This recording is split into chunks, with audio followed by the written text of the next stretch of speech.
And so the next piece of data that I want to show you in here is enrollment. And this is something that actually wasn't included, or this analysis is something that wasn't included in that static report that I used to send out.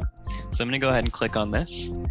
And what this dashboard is going to show you is, it might be a little bit overwhelming at first, but it's actually not too bad.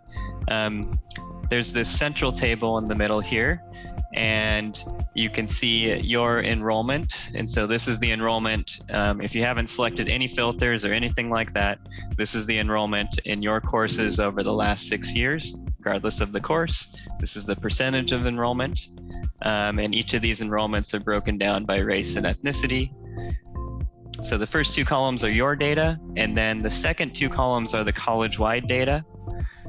And then this column right here called gap is just the percentage for a particular group in your course minus the percentage college-wide. So it's just the difference between the representation of a student group in your course relative to the representation college-wide. And so it's a good way to see, oh, this student group is overrepresented in my courses, this student group is underrepresented in my courses, and it's a good starting point for reflection on, why there might be differences in enrollment across course subjects, etc. And there's actually a couple of buttons in here. So this overall data, this is aggregating all of the data for my courses. You might want to look within a specific term, so you could do that.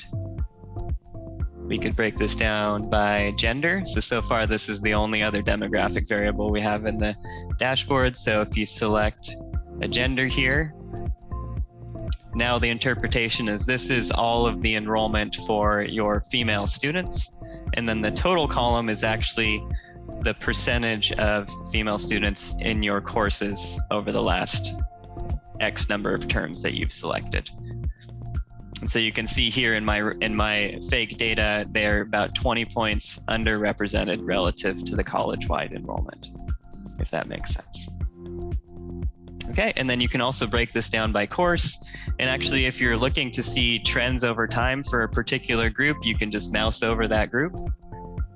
And you'll see the trends by term with the gap or difference between the college-wide enrollment and the enrollment for that group. So you can see maybe, oh, well, this student group was overrepresented in this term and underrepresented in this term, or you can see if it's a trend over time.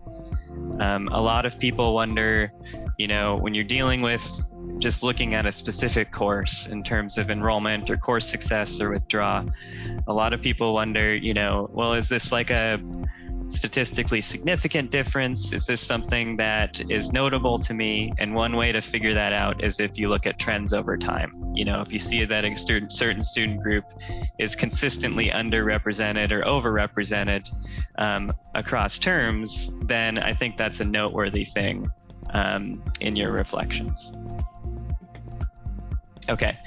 And then, there's always definitions down here. I just explained to you what the gap means, but there's the text definition down here.